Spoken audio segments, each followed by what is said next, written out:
Queremos também analisar com vocês o fato de que, nós já mencionamos, o homem é formado por espírito, alma e corpo. Onde é que nós encontramos isso na palavra de Deus? Em primeiro lugar, em Gênesis capítulo 1, verso 26, Deus disse: façamos o homem à nossa imagem e à nossa semelhança. Quem é que estava conversando com Deus neste instante? Participando inclusive do processo criador. Não temos dúvida de que era o Deus triuno que estava conversando entre si, Pai, Filho e Espírito Santo. E quando esse Deus triuno propõe-se criar o homem à sua imagem e semelhança, ele gostaria que, em primeiro lugar, o homem fosse o seu representante aqui na terra, e esse é o significado da expressão, a sua imagem. Mas quando ele diz a sua semelhança, ele colocou no homem algumas características parecidas com as de Deus. E uma das características foi que Deus formou o homem como um ser triuno, como Deus é o Deus triuno. Nós encontramos este fato explícito, revelado na primeira carta que Paulo escreveu aos Tessalonicenses, capítulo 5, verso 23, onde nós lemos: o mesmo Deus da paz vos santifique em tudo, e o vosso espírito, alma e corpo sejam conservados íntegros e irrepreensíveis na vinda de nosso Senhor Jesus Cristo. Portanto, é um fato que todo homem, já que foi criado à semelhança de Deus, e como Deus é o Deus triuno, o homem também foi criado por Deus como um ser triuno, formado por espírito, alma e corpo. Agora vejam bem o que acontece na morte física de um ser humano. Em Gênesis capítulo 35, verso 18, nós lemos que por ocasião do nascimento de Benjamim, da sua mãe Raquel, o parto foi um parto com complicações. E sem possibilidade de atendimento médico adequado, recursos médicos adequados, Raquel faleceu na ocasião do parto de Benjamim. E diz-nos a palavra de Deus: ao sair-lhe a alma, porque morreu, deu-lhe o nome de Benoni ao seu filho nascido. Queremos mostrar a você que quando uma pessoa morre, um ser humano morre fisicamente, a alma desse ser humano, que é um conjunto de memória, raciocínio, vontade, sentimentos, tudo isso que faz parte da personalidade de uma pessoa, ela sai do corpo. O corpo é o invólucro, é o recipiente no qual está a alma. E uma vez a pessoa morrendo, a alma dessa pessoa sai do seu corpo. Também eu quero que vocês notem o que acontece com o espírito de uma pessoa quando ela morre. Lemos em Lucas capítulo 8, verso 55, que quando o Senhor Jesus foi na casa de Jairo, um dos principais da sinagoga, cuja filha estava doente, e que foi chamar o Senhor Jesus para que ele a curasse, quando o Senhor chegou em casa, a menina já havia falecido. O Senhor Jesus entrou no quarto junto com o pai, a mãe, Pedro, Tiago e João, e encontraram ali o corpo da menina já inerte. Mas notem o que é que o Senhor fez. Verso 54. O Senhor disse em voz alta: menina, levanta-te. Voltou-lhe o espírito, diz o verso 55. Ela imediatamente se levantou e ele mandou que lhe dessem de comer. Ora, se você lesse o verso 53, as pessoas que estavam ali na casa de Jairo, participando do velório, sabiam que a filha dele já havia falecido. Elas tinham plena certeza disso. Mas pela palavra de poder do Senhor, aquela menina ressuscitou. Agora observe o que acontece quando há uma ressurreição na palavra de Deus. E isso para qualquer ser humano. O espírito volta ao corpo da pessoa. Ora, se o espírito volta, é porque o espírito tinha saído. Então concluímos que na morte física de qualquer ser humano, o espírito da pessoa, que é parte imaterial desse ser, se desliga, sai, se separa da parte material do ser, que é o seu corpo. Aliás, essa ideia bate com aquilo que Tiago escreve na sua carta, capítulo 2, verso 26, quando ele diz assim: assim como o corpo sem espírito é morto, assim também a fé sem obras é morta. E Tiago mostra que o que dá vida ao corpo, à matéria, é a presença do espírito. Mas na morte física, o espírito deixa o corpo e, portanto, o corpo passa a ser um corpo morto, sem vida. Porque o que dava vida a ele, que era o espírito, saiu. Então, se nós juntarmos agora o que nós analisamos em relação à alma e em relação ao espírito, nós chegamos à conclusão que quando um ser humano falece, sua morte física, há uma separação da parte material daquele ser com a sua parte imaterial.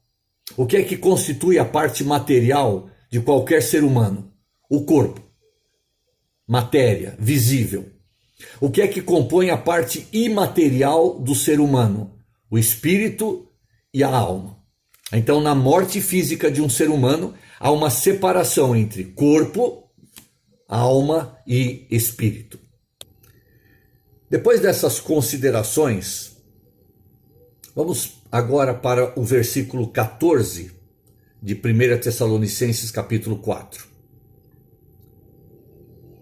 Pois se cremos que Jesus morreu e ressuscitou, assim também Deus, mediante Jesus, trará em sua companhia os que dormem. Eu quero considerar com vocês aqui duas coisas muito importantes. Primeiro, são apontados aqui os dois pilares, as duas colunas da fé cristã.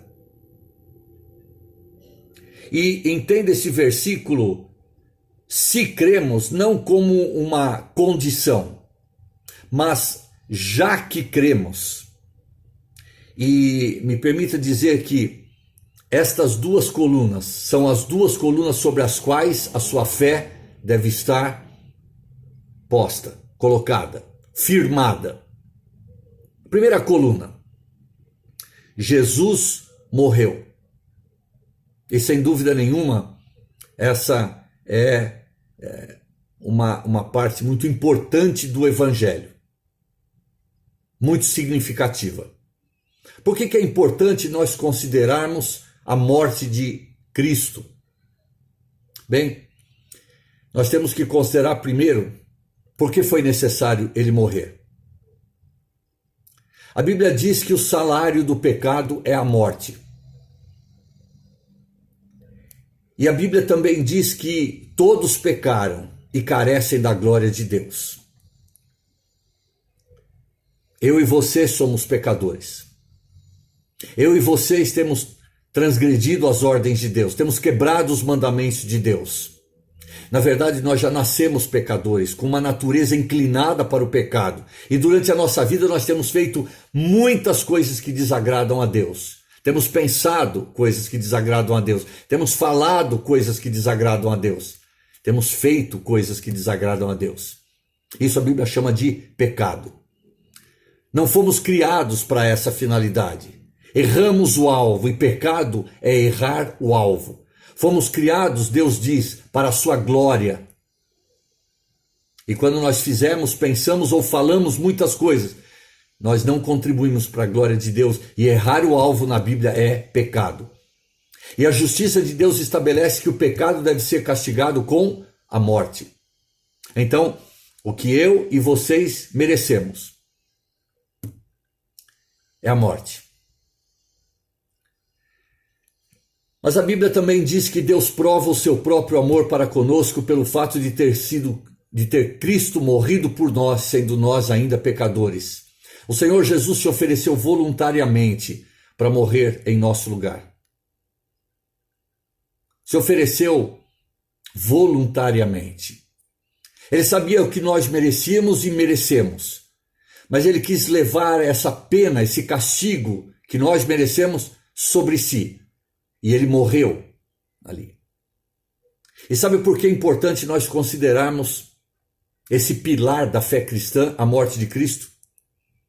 Porque ali nós vemos não só a santidade de Deus e a sua justiça provadas, mas acima de tudo nós vemos o amor de Deus por nós, ao mandar o seu próprio Filho a esse mundo, e o seu Filho se oferecer para ser o nosso substituto, tomando o nosso lugar ali na cruz do Calvário.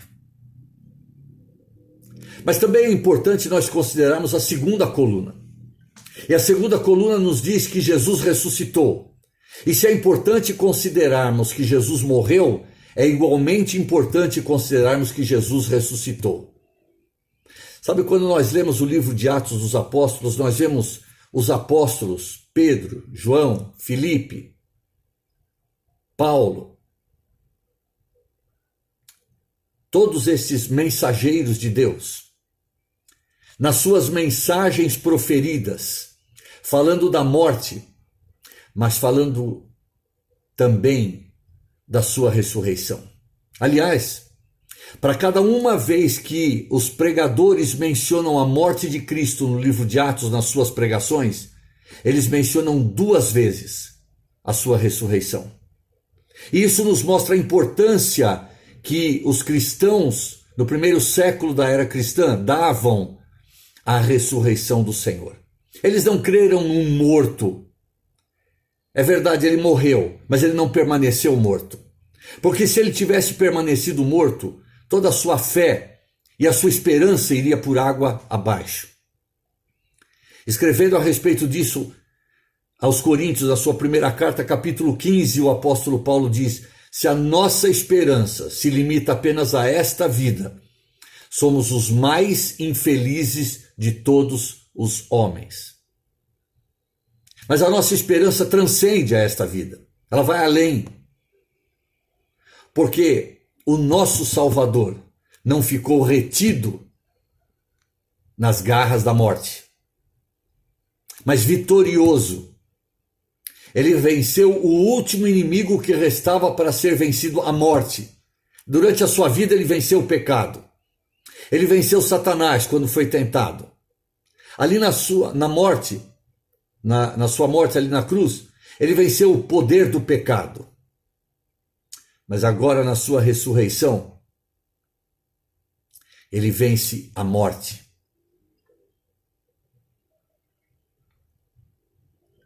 E esse inimigo terrível foi definitivamente vencido quando o nosso Senhor deixou o túmulo vazio na manhã daquele glorioso primeiro dia da semana, domingo, o domingo da ressurreição. Ele venceu a morte. E ele encheu o nosso coração de esperança, porque se ele venceu a morte, ele nos dá poder também para a vencermos. Estas são as 2 colunas sobre as quais a nossa fé está depositada. A morte de Jesus, porque vemos ali o seu amor provado por nós. Mas a ressurreição de Jesus prova-nos também o seu poder para nós.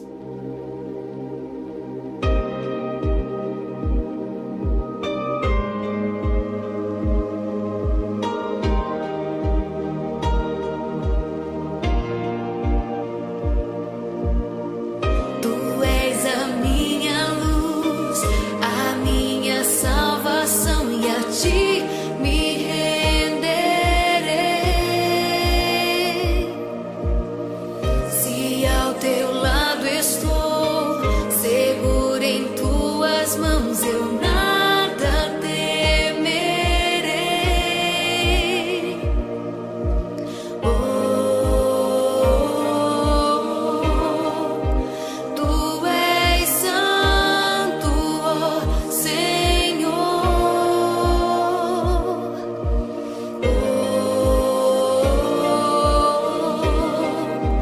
Tu és digno de louvor. Só em ti confiarei, eu nada temerei. Em frente eu irei, pois eu sei que vive estás e um dia voltarás do céu pra nos buscar, pra sempre reinarás. Aleluia.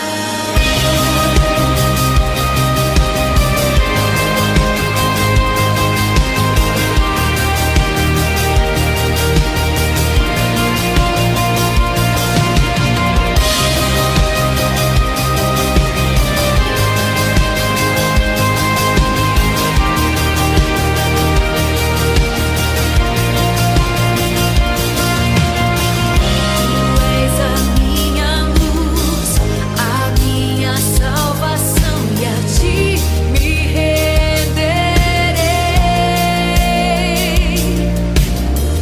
Se ao teu lado estou, seguro em tuas mãos, eu nada temerei.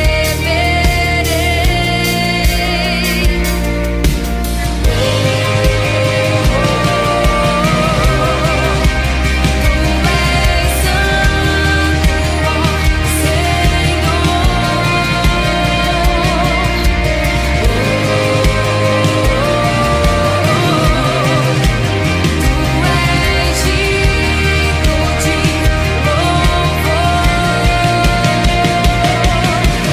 Só em ti confiarei, eu nada temerei. Em frente eu irei, pois eu sei que vive estás e um dia voltarás do céu pra nos buscar, pra sempre reinarás. Aleluia. Só em ti confiarei, eu nada temerei. Em frente eu irei, pois eu sei que vive estás e um dia voltarás do céu pra nos buscar, pra sempre reinarás. Aleluia.